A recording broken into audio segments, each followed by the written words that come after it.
हम कहीं भी दुनिया में जाएंगे, हमारी संस्कृति को आगे बढ़ाएंगे। कभी भी किसी का देख के दब नहीं जाना चाहिए। हमारी संस्कृति को, हमारे महात्मा गांधी जी जब गए थे परिषद में लंदन, धोती पहन के गए थे। किसी ने कहा कि यहाँ पेंट शर्ट में ही एंट्री मिलेगी, धोती में नहीं मिलेगी। गांधी जी ने कहा था कि आपके आगे अग्रगण्य व्यक्तियों को पूछ लीजिए, ये मेरे देश का ड्रेस है, यदि इसमें परमिशन मिलती है अंदर आने की तो आऊँगा, नहीं तो वही जहाज से मैं वापस चला जाऊँगा। गांधी जी ने धोती छोड़ी नहीं थी। आजकल कभी कभी हम क्या है कि बहुत पाश्चात्य संस्कृति का अनुकरण करने में हमारा सब कुछ भूलते जाते हैं। कभी देव कर्म करना है या पितृ कर्म करना है, कम से कम तब तो धोती पहन कर ही करना है। देव कर्म करना है या पितृ कर्म तो धोती, कभी कभी एक जोड़ी धोती तो हमारे घर रखना ही चाहिए। और हमारी संस्कृति ऐसी सुहावनी, हम कभी जाते हैं देश विदेश, देखते अभी हमारे जैसे 4-5 साधु एक साथ चले जाते होते हैं ना, दुनिया के हर कोई को एक बार तो देखना ही पड़ता है, ये कौन है भाई, यानी अमेरिका हो या लंदन हो, एक बार कई लोग आते हैं हमारे पास, एक सेल्फी लेना है, आओ भाई ले लो, यानी तो हमारे ड्रेस की भी एक कीमत होती है। इसलिए हमारी संस्कृति रखने के लिए हम सब ये जो कथाएं हैं वो भी संस्कृति बचाने के लिए ही है। आज भगवान श्री राम ने कहा कि भरत जी, पिता का वचन मिथ्या न हो, इसलिए आप अयोध्या वापस जाओ। तब वशिष्ठ मुनि ने कहा राम से कि मैं तुम्हारा गुरु हूँ, मैं तुम्हें आदेश देता हूँ कि तुम अयोध्या वापस चले आओ। मैं तुम्हारा भी गुरु हूँ, तुम्हारे पिता दशरथ का भी गुरु, और गुरु आज्ञा से जो तुमने प्रतिज्ञा की है कि मैं वन में जाऊंगा, गुरु आज्ञा से वो प्रतिज्ञा का भंग नहीं होगा। हमारी भारतीय संस्कृति कहती है कि कभी हमने कोई व्रत या नियम लिया है, किंतु गुरु आदेश करते हैं कि अब तुम्हारा एक कार्य समाप्त हो गया तो व्रत का भंग होता नहीं है। वशिष्ठ जी ने कहा कि मैं आपका गुरु हूँ, इसलिए कहता हूँ तुम वापस चले आओ। अब श्री रामचंद्र भगवान दुविधा में आ गए कि अब क्या करें, गुरु की आज्ञा का पालन करें या पिताजी को जो वचन दिया है।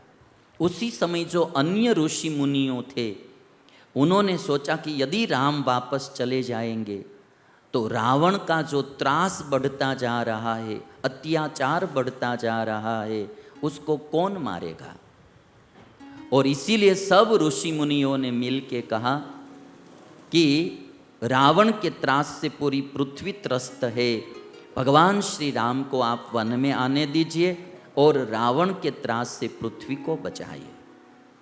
जब ऋषि मुनियों ने ये बात बताई तो रामचंद्र भगवान प्रसन्न हो गए। और भरत जी ने तब कहा कि प्रभु, यदि आप न आए तो आपकी पादुका मुझे दीजिए, मैं तो अयोध्या की गद्दी पर कभी भी नहीं बैठूंगा। एक गद्दी श्री राम की है और श्री राम की ही रहेगी, मैं अयोध्या की राज गद्दी पर नहीं बैठूंगा। आपकी पादुका मुझे दीजिए, चरण पादुका, उस पादुका को ही मैं राज सिंहासन पर स्थापित करूंगा और पादुका ही अयोध्या का राज करेगा। अधिरोहार्य पादाभ्याम पादुके हेम भूषिते। भगवान श्री राम ने चरण पादुकाएं दी और भरत जी ने वो चरण पादुकाएं अपने मस्तक पर धारण कर ली, सिर पर वो पादुकाएं धारण कर ली। अधिरोहार्य पादाभ्याम पादुके हेम भूषिते, एते ही सर्वलोकस्य योगक्षेमं विधास्यतः। भरत जी कहते हैं प्रभु, तुम्हारी पादुका ही संपूर्ण लोक की रक्षा करेगी। और भरत जी ने कहा, मैं जटा धारण करूंगा, वल्कल वस्त्र पहनूंगा, फलाहार करके नगर से बाहर रहूंगा। मेरे बड़े भैया राम जी यदि वन में रहते हैं तो मैं नगर में नहीं रहूंगा। भाई भाई में जो प्रीति थी, बहुत अद्भुत प्रीति थी। और अभी हमारे महेश भाई आए थे तो यही कहते थे कि बस हमारे भाई भाई में प्रीति बनी रहे, वही आशीर्वाद देना।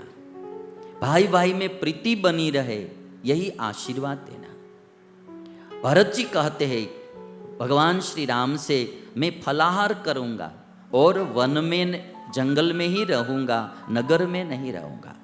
और श्री राम से कहते कि 15वें वर्ष के प्रथम दिन यदि आपका दर्शन अयोध्या में नहीं हुआ तो मैं मेरा प्राण त्याग दूंगा।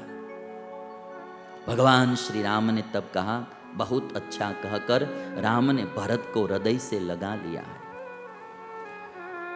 भरत से राम कहते हैं कि मां कैकेयी का ख्याल रखना।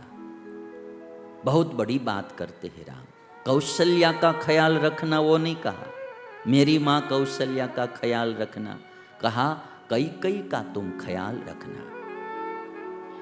सबको विदाई देते हुए राम की आंखों में आंसू आ गए हैं। माताओं का गला भी रूंध गया, कुछ बोल नहीं सके। रोते रोते राम अपनी कुटीर में चले गए। परिजनों का प्यार तो भगवान श्री राम को भी रुलाता है।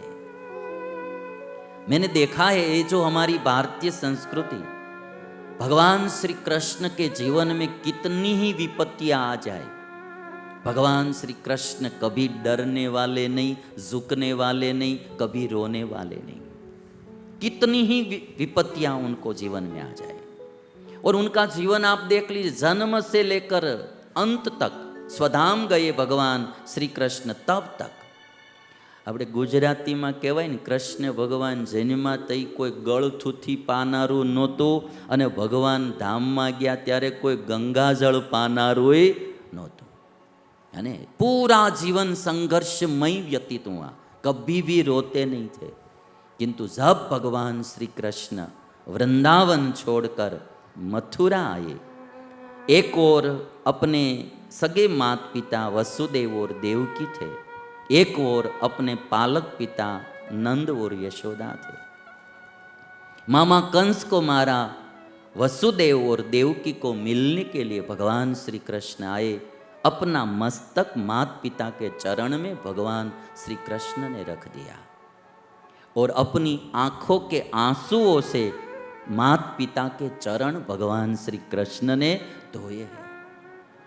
एक और नंद बाबा कहते हैं बेटा चलो अब हम वृंदावन जाएंगे।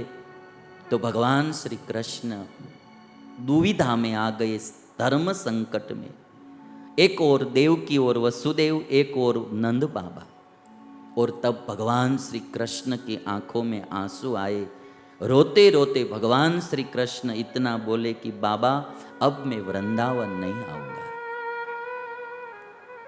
आपने और मेरी मैया यशोदा ने जो भाव प्रेम दिया है उसका ऋण मैं कभी भी नहीं चुका पाऊंगा, किंतु अब मुझे मेरे माता पिता देवकी और वसुदेव को भी सुख प्रदान करना है, अब मैं नहीं आऊंगा।